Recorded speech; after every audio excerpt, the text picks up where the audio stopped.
사회학자인 카밍 워크 교수라고 하는 분이 사람들이 성공하는 요인이 무엇일까를 연구하는 중에 네 가지의 중요한 원리 요소를 찾았다고 합니다. 첫 번째가 지능, 그러니까 머리가 좋은 걸 말하죠. 지능이 좋은 사람, 천재적인 머리를 가진 사람이 어떤 성공할 수 있는 부분들이 많이 있다. 그리고 두 번째가 지식, 어떤 전문적인 지식이나 많은 지식들을 가지고 있는 사람이 다른 사람들보다 앞서서 성공할 수 있는 그런 요인이 된다. 그리고 세 번째가 기술, 어떤 분야에 특별한 기술이나 재능을 가지고 있어서 그것을 가지고 자신의 인생을 성공의 도구로 삼는 사람들이 있다. 그리고 마지막에 네 번째가 태도, 어떤 문제들을 대하는 태도나 마음가짐이 성공하는 사람들의 어떤 중요한 네 가지 요소라 이렇게 발표를 했습니다. 아마 여러분은 이 네 가지 중에서 또 뽑으라고 하면 무엇이 더 가장 성공적인 요인이라고 생각하십니까? 이 연구에서 이 워커 교수는 놀랍게도 마지막 네 번째 태도에 대한 것이 지식이 있고 머리가 좋고 기술이 많아도 태도가 잘못된 사람은 성공할 확률이 떨어진다 이렇게 말하고 있습니다. 앞에 것이 의미가 없다는 것이 아니라 앞에 머리가 좋고 지식이 있고 기술이 있어도 이 태도가 바르지 못한 사람은 성공하지 못한다. 그래서 이 태도가 성공에 미치는 영향력을 약 93%나 되어진다라고 그렇게 말하고 있어요. 이것이 사람을 연구하는, 성공을 연구한 사람의 연구라면 오늘 우리가 우리의 신앙의 모습에도 조금 이런 모습을 대입시켜 보아도 아마 비슷한 양상으로 나타나는 것 같습니다. 우리가 어떤 태도를 가지느냐, 태도라고 하는 것은 뭘 의미하냐면 우리가 어떤 일에 대해서, 어떤 사물에 대해서, 때로는 어떤 일에 대해서 대처하는 자세를 태도라고 합니다. 그러니까 어떤 일이 똑같이 일어나는데 똑같은 현상을 맞이하는데 그것을 대하는 태도가 어떻게 되느냐에 따라서 그 사람의 성공의 여부가 달라질 수 있다는 거죠. 비로한 예를 들어서 머리 좋은 사람이 다 성공한 건 아니죠. 놀라운 재능을 가졌다고 다 성공하는 건 아니죠. 전문적인 기술이 많다고 다 성공하는 것은 아니죠.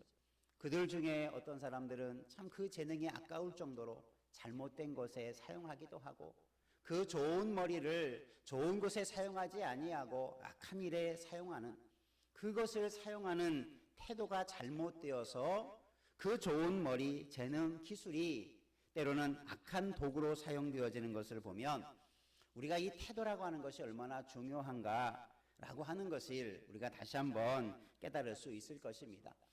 오늘 말씀에서 우리가 아브라함에 관한 히브리 기자의 그런 한 몇 줄의 평가라고 볼 수 있죠.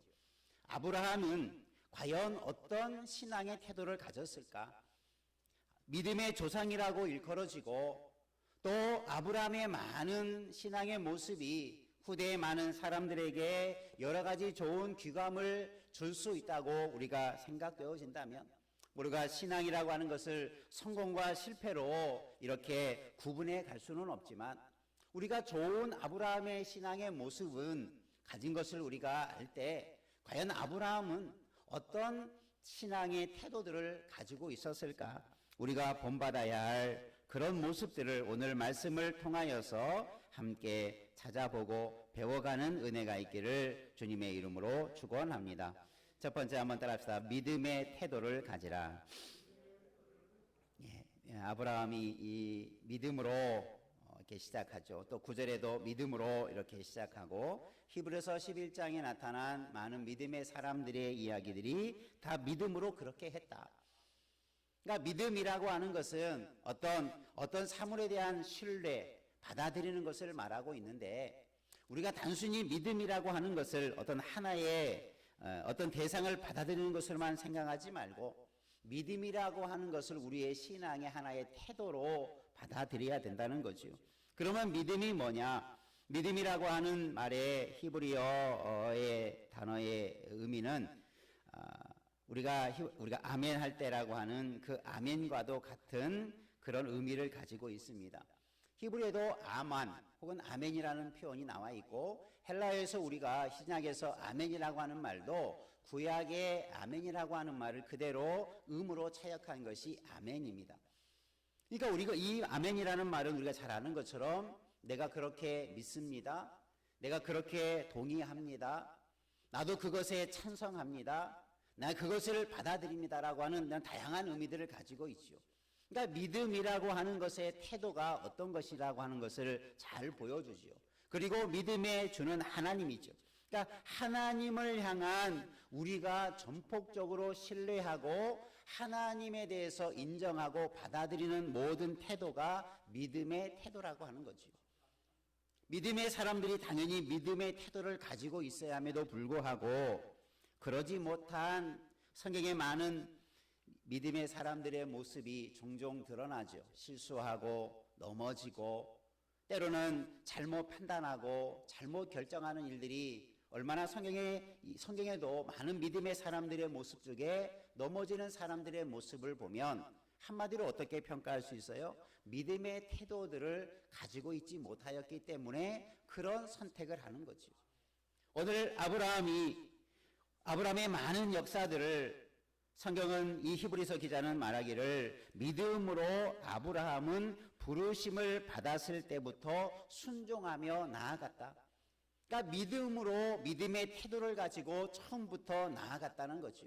그래서 아브라함을 향할 때 믿음의 조상이라고 그 믿음에 관한 태도를 그의 별명처럼 여겨지는 것이죠. 내가 어떻게 살아오느냐? 그냥 믿음을 가졌다가 아니라 그의 모든 삶이 믿음으로 나아갔다는 거죠. 믿음의 태도를 가지고 항상 생활해 왔다는 것에 초점을 맞출 필요가 있는 거죠. 오늘도 저와 여러분이 인생을 살아갈 때 똑같은 일이지만 믿음의 태도를 가지고 믿음의 생각들을 가지고 어떤 일을 잘 대처해 나간다면 그것이 우리를 성공적인 신앙의 길로 이끌어 갈 것입니다. 순간순간 우리는 그래서 믿음의 태도들을 가지고 받아들여야 되는데 그 가장 중요한 것이 뭡니까? 하나님을 믿는 그 신뢰가 무너지지 않아야 되는 거예요. 아무리 힘든 상황 속에서도 그 믿음에 굳게 서 있다면 이 사람은 믿음이 있다라고 말하기도 하지만 우리가 오늘 주제로 말해보면 믿음의 태도를 가지고 있다. 믿음으로 어떤 문제를 대하는 삶의 방식을 가지고 있다. 그러니까 이해할 수 있는 거죠. 그의 삶의 스타일이 믿음으로 나아가는 거죠. 무엇을 하든지 어떤 말을 하든지 어떤 문제를 대하든지 항상 믿음의 눈을 가지고 나아가는 그 방식을 가지고 있다. 그런 사람들 우리가 저 사람은 믿음이 있다. 이 말은 좀 더 풀었으면 저 사람은 모든 문제들을 모든 삶을 믿음의 태도를 가지고 살아가고 있다. 이렇게 우리가 표현할 수도 있는 것이죠. 오늘 우리가 이 세상 속에서 살아갈 때 정말 믿음의 태도를 잃어버리지 않고 하나님만 바라보며 나아가기를 주님의 이름으로 축원합니다. 우리가 아멘이라고 하는 것이 바로 그렇지 않습니까? 하나님이 말씀을 그대로 받아들이는 것이요. 하나님을 전폭적으로 믿기 때문에 무슨 말을 하든 그대로 믿고 따라가는 거지요. 이것이 믿음의 태도입니다. 아브라함은 처음부터 그랬죠. 너희 친척 아비 집을 떠나라. 참 쉬운 결정이 아니죠. 부모를 떠나고 고향을 떠나는데 약속된 땅도 있는 것도 아니고 어디로 갈지도 모르는 땅을 향해서 가라고 하는데 어떻게 나갈 수 있겠습니까? 그런데 아브라함은 믿음의 태도를 가지고 믿음을 가지고 그렇게 순종해서 처음부터 나아갔다. 우리가 잘 아는 말씀이요 많이 들어왔던 말씀이지만 그것이 하나의 어떤 믿음이라고 하는 하나의 어떤 사건의 한순간의 이야기가 아니라 그것이 아브라함의 일생을 좌우하는 일생의 그의 삶의 모토와 같은 것이 믿음으로 살아온 것이다. 그래서 믿음으로 아브라함은 이렇게 살았다. 믿음으로 아브라함은 이런 일을 했다. 이렇게 말하는 이유가 여기에 있는 거죠. 오늘 저와 여러분의 삶 속에도 믿음이라고 하는 그런 태도가 별명이 되기를 주님의 이름으로 축원합니다. 한번 옆에 분하고 다녀봅시다. 믿음의 사람이 되십시다. 믿음의 태도를 가지십시다. 네, 그래서 믿음을 크게 보지 말고 작은 일 하나도 내가 이것을 믿음으로 한번 볼 수 있는 그런 태도, 어떤 자그마한 문제라고 할지라도 이것을 믿음의 눈으로 풀어갈 수 있는 그런 삶의 방식들을 우리가 가지고 있어야 된다는 사실이죠.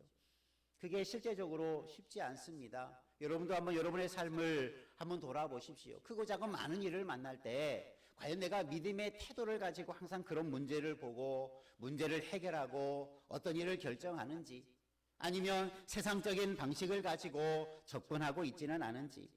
대표적인 창세기에서 나타난 아브라함과 좀 비교되어지는 사람 중에 하나가 누구였습니까? 조카 롯이었지요.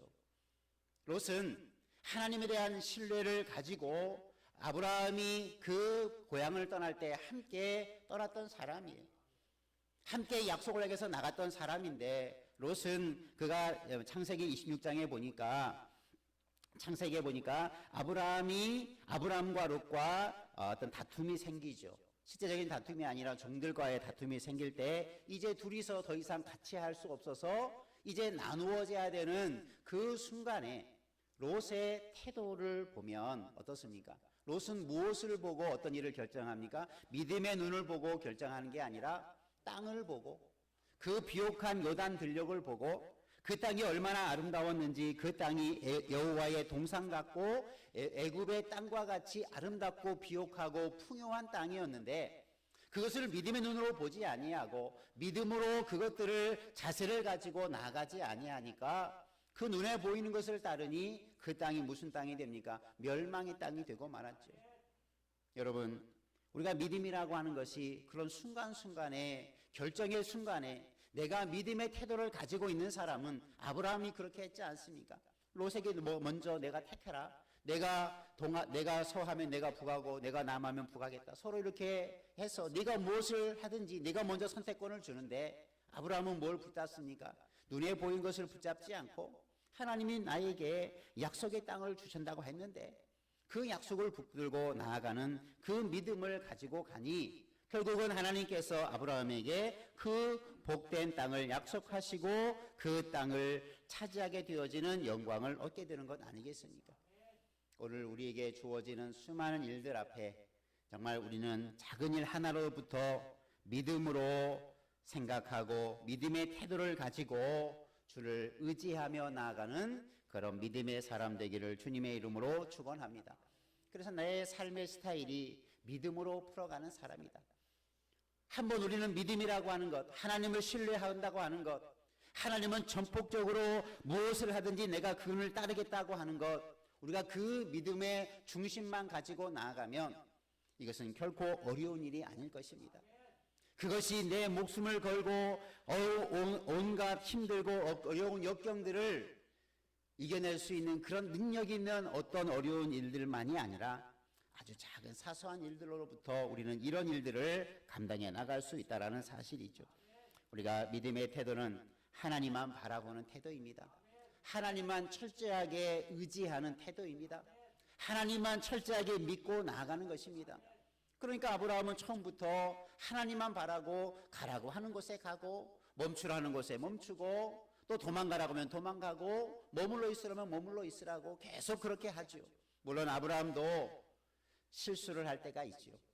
아브라함도 사람인지라 실수를 하고 하나님의 약속을 기다리다가 지쳐서 다른 방법을 사용했지만 그 실수의 모습이 뭡니까? 믿음의 태도를 잃어버릴 때 그런 실수가 나타나는 거죠. 저와 여러분도 마찬가지입니다.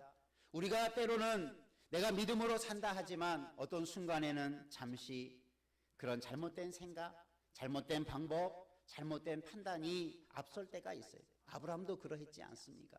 오늘 우리는 그런 아브라함의 모습을 통해서 그렇구나. 우리가 믿음의 태도를 잠시 놓쳐버리면 우리도 이런 잘못을 범할 수 있고 인간적인 방법을 붙들 수밖에 없고 잘못된 판단을 할 수밖에 없구나. 우리는 아브라함의 모습을 통해서 믿음의 태도를 가질 때와 그렇지 못할 때가 분명하게 드러나지 않습니까? 오늘 우리의 인생도 우리가 왜 100% 다 믿음의 태도만 가지고 할 수 있겠습니까만 우리가 그런 태도를 가지고 더 우리의 삶의 영역들을 넓혀가고 또 그런 열매를 거두는 믿음의 사람 되기를 주님의 이름으로 축원합니다. 두 번째, 아브라함에게는 어떤 그런 태도가 있었는가? 한번 따라서 순종의 태도를 가지라.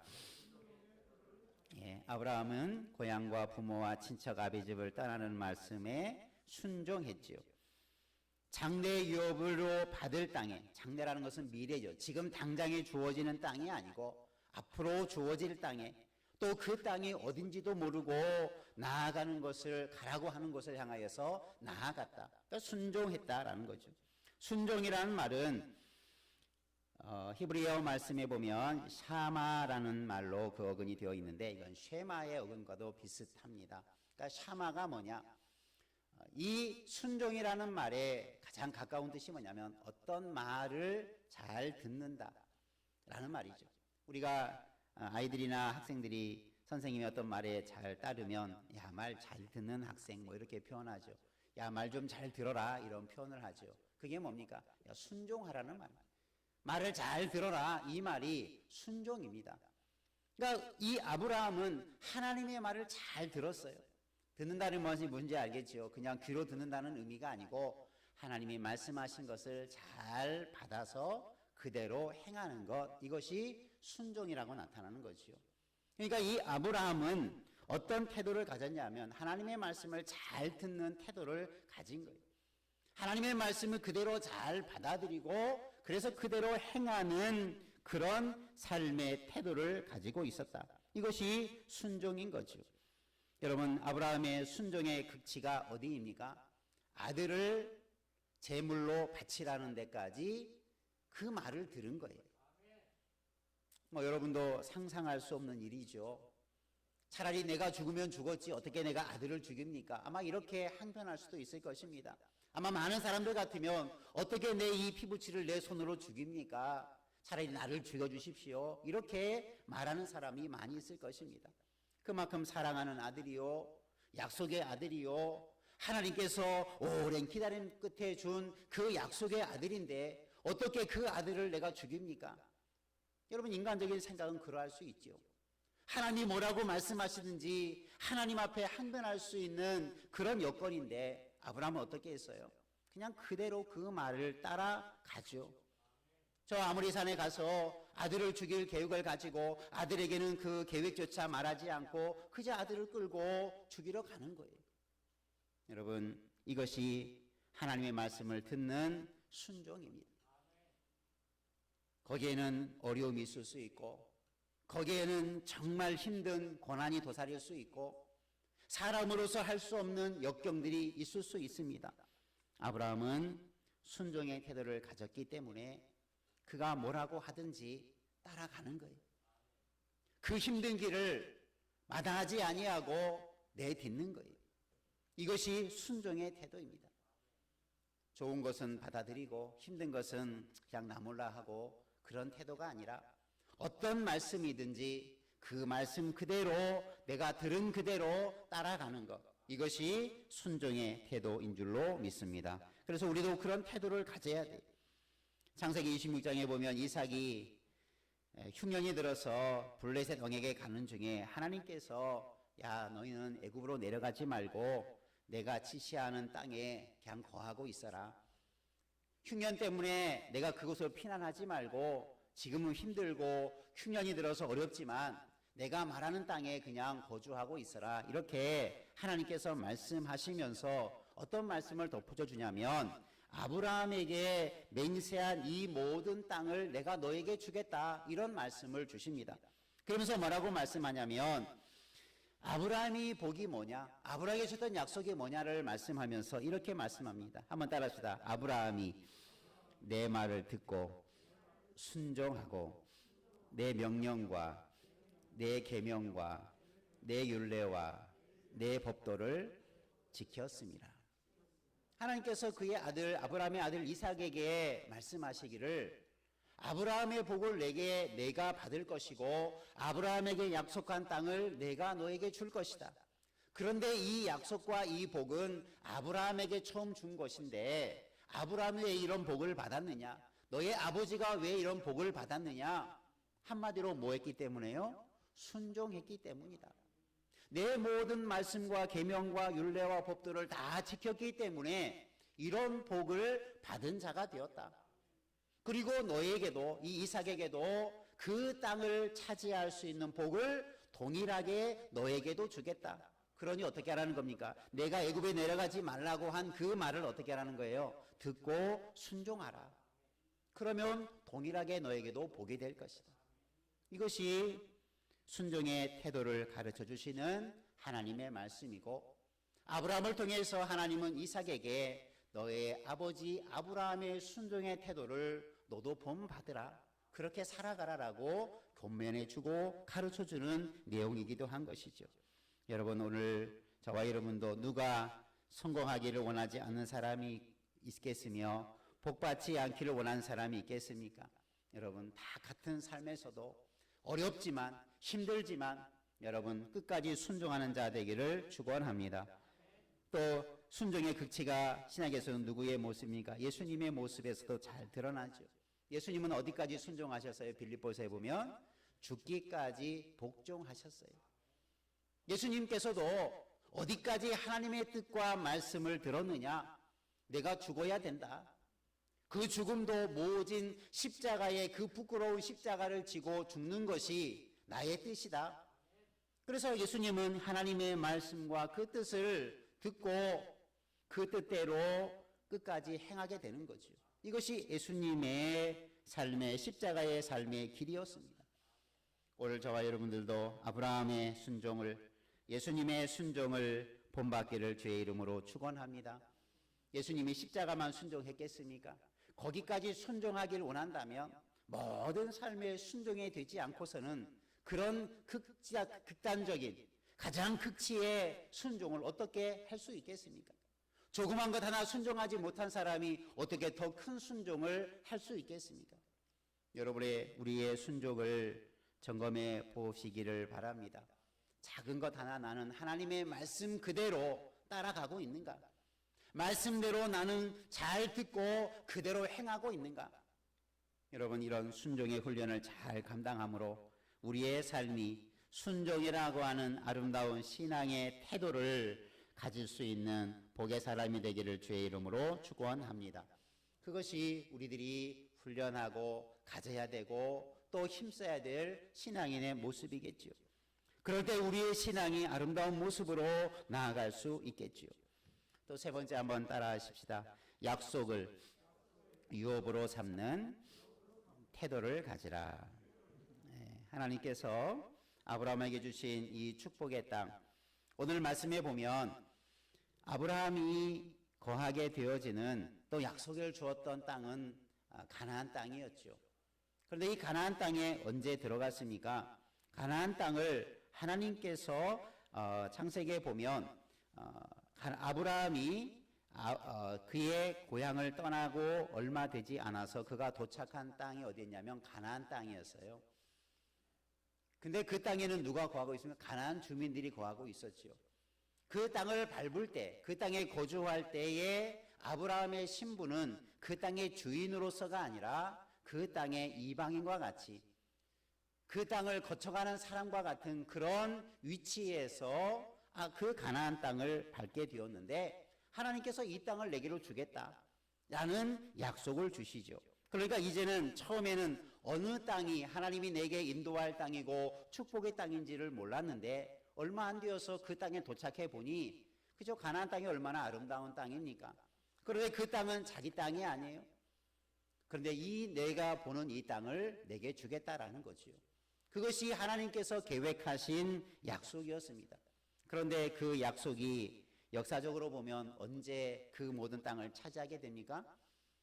여호수아 때 보면 이스라엘 백성이 광야를 거쳐서 그 많은 이스라엘 백성들이 가나안 땅을 정복하고 그 땅을 분배받게 되지요.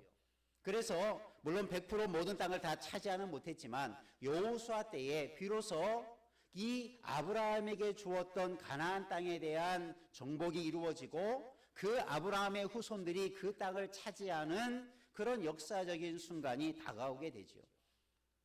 그 약속의 시간까지 수백 년의 시간이 걸리죠. 아브라함과 이삭과 야곱을 거쳐서. 그래서 오늘 말씀에 뭐라고 말합니까? 오늘 9절 말씀에 보면 약속을 유업으로 함께 받은 이삭, 야곱과 더불어 장막에 거하였다. 그래서 중요한 말을 하고 있죠. 동일한 약속을 유업으로 함께 받았다. 그러니까 아브라함의 약속이 이삭의 약속이고 야곱의 약속이고 또 이스라엘 후손들의 약속이었죠. 물론 이 가나안 땅에 대한 약속은 훗날에 신약에 와 보면 천국이라고 하는 하나님의 나라를 상징하는 하나님의 약속으로 언약으로 이해가 되어집니다. 그러니까 단순히 눈에 보이는 땅, 좋은 땅이 아니라 그 가나안과 같은 곳이 어디입니까? 하나님의 나라라는 거지요. 하나님 나라에 들어가는 것이 우리의 유업이요 기업이 된다는 거지요. 우리도 하나님의 나라를 우리가 기업으로 받은 줄 믿으시길 바랍니다. 그래서 오늘 말씀에서 보면 아브라함과 이삭과 야곱이 함께 그 동일한 유업을 받았다. 그러니까 그 동일한 복을 받게 되었는데 그 태도가 무엇입니까? 그 약속을 유업으로 가지는 것은 뭡니까? 약속을 붙든다는 거지요. 약속을 의지한다는 거지요. 아버지의 약속이니까 아버지만 붙드는 게 아니라 할아버지의 약속이니까 할아버지만 붙드는 것이 아니라 그 약속을 동일하게 후손 대대로 물려받았다는 거지요. 여러분 이것이 복인 줄로 믿습니다. 여러분의 가정이 자손 대대로 하나님의 복을 이어받는 그런 약속을 유업으로 받는 가정이 되기를 축원합니다. 그런 태도가 필요하지요. 그래서 지금 당장 눈앞의 것이 아니라 하나님의 약속이니까 할아버지 때부터 이어온 약속이니까 내가 이것을 이어받아야지.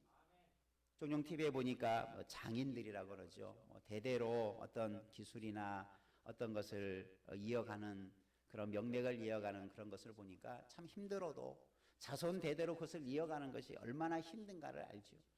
그 힘든 일이기 때문에 때로는 부모가 야, 내 아들만큼은 이걸 안 했으면 좋겠다. 그럼에도 불구하고 그것을 이어가는 사람들이 있지 않습니까? 참 대단한 그런 가문이라고도 볼 수 있죠. 여러분 이 땅에서 최고의 가문은 하나님의 약속을 대대로 이어가는 가문이 최고의 가문인 줄로 믿습니다. 오늘 우리는 그런 약속을 이어받는 것이 복인 거지요. 그래서 그런 태도를 가져야 돼요. 우리는 항상 하나님의 약속만 붙든다. 그래서 항상 하나님의 계획을 붙들고 언약을 붙드는 가정, 그런 태도를 가질 때 우리는 눈앞의 것만 보지 아니하고 미래를 바라보고 더 큰 것을 바라보는 자가 될 것입니다. 마지막 절에 그러죠. 그렇게 함께 그런 유업을 약속으로 받았던 이유가 뭐냐? 하나님이 계획하시고 지으실 터가 있는 성을 바랐습니다. 하나님이 계획하신 것을 바라본다는 거죠. 이게 뭡니까? 비전이죠. 이게 꿈이죠. 여러분 우리가 이런 꿈과 비전들을 가지고 나아가는 태도가 있기를 주의 이름으로 축원합니다. 눈에 뵐 것만 보는 것이 아니라 큰 하나님의 계획을 볼 줄 아는 그것이 실제적인 비전이죠. 우리가 품어야 할 큰 비전이 어디에 있습니까? 세상에 썩어질 것에 대한 비전이 아니라 하나님의 계획을 품는 그런 믿음의 태도를 가지고 그런 신앙의 태도를 가지고 나아가는 우리의 인생이 되기를 축원해 드립니다. 하나님의 꿈을 품고 있는데 하나님의 계획을 내가 바라며 나아가는데 그 인생이 어찌 실패할 수 있겠습니까? 그 인생을 어찌 하나님께서 그 길로 인도해 가지 않으시겠습니까? 하나님은 이스라엘 광야에서 인도할 때에도 약속의 땅을 목표로 하고 나아가지만 아무리 큰 역경이 시간이 40년이라는 시간이 흘러도 그들에게 한 가지 변하지 않는 것이 뭐였습니까? 우리가 가야 할 땅은 약속의 땅 가나안이다. 한 세대가 다 바뀌어 버렸죠. 40년 동안 출애굽 1세대는 다 광야에서 죽었지만 그의 후손들은 여전히 그 약속의 땅을 향해서 달려가고 있었던 것입니다. 오늘 우리 가정이 우리의 심령이 이런 하나님의 약속을 의지하고 그 약속을 붙들고 나아가기를 축원합니다. 창세기 12장에 보면 다시 초기의 아브라함의 부르심의 사역을 보면 아브라함이 가나안 땅에 들어갔을 때 이 땅을 내게 주기라고 약속을 받았을 때 아브라함이 했던 행위가 뭐였습니까? 그곳에 가는 곳마다 제단을 쌓고 여호와의 이름을 불렀다. 제단을 쌓다라는 것은 뭡니까? 예배했다는 거죠. 예배한다는 말에 히브리어 말은 아바드라는 말인데 아바드는 섬긴다라는 뜻입니다. 그가 어느 곳에 가든지 하나님을 섬겼다. 그 약속의 땅에 들어가신 하나님의 이름을 부르고 하나님을 섬겼다. 예배하는 것이 바로 아브라함의 처음부터 가졌던 모습이죠. 여러분, 오늘 우리가 하나님에 대한 믿음과 순종의 태도를 가지고 또 최고의 우리가 방법을 가지고 하나님을 예배하는 삶 속에서 드러나기를 주님의 이름으로 축원합니다. 하나님을 예배하는 것처럼 가장 복된 일이 어디 있습니까? 하나님을 섬기는 것처럼 가장 우리에게 최고의 일이 어디 있습니까? 우리 모두가 이런 예배가 회복이 되어지고 그래서 우리 안에서부터 이런 예배의 회복이 일어나기를 주님의 이름으로 축원합니다. 그러니까 여러분 예배를 교회 예배, 여러분 가정 예배 우리가 한 해 동안 우리가 힘써가기로 했죠. 여러분 힘써서 예배의 삶을 살아갈 때 하나님께서 우리를 지켜주실 줄로 믿습니다. 이스라엘 격언 중에 이런 말이 있다고 합니다. 한번 따라할까요? 우리가 안식일을 지킨 것이 아니라 안식일이 우리를 지켰다. 구약의 많은 이스라엘 백성들은 안식일을 지키죠. 우리가 안식일을 지킨 게 아니라 실제적으로는 안식일이 우리를 지켜주는 것이다. 이건 뭡니까? 내가 하나님을 섬길 때, 하나님 앞에 나가서 예배할 때 그것이 내가 한 것이 아니라 그것 때문에 하나님께서 내게 복을 주신 것이 아니라 그런 행위가 나에게 오히려 이 안식일을 지키는 것이 우리에게 오히려 지킴이 되고 복이 되었다라고 하는 것을 역설적으로 말해주는 거죠. 여러분 오늘 우리의 삶 속에 네가 하나님이 우리를 지켜주시는 우리를 하나님의 인도하심 속으로 이끌어갈 수 있는 그런 바른 신앙의 태도들을 가지고 우리의 인생길을 걸어가기를 주의 이름으로 축원해 드립니다. 특별히 우리 가정들이 이런 은혜의 삶을 통해서 믿음의 태도를 가지고 순종의 태도를 가지고 약속을 붙들고 나아가는 태도를 가지고 나아가는 은혜의 삶이 있는 한 해가 되기를 축원해 드립니다. 기도하겠습니다.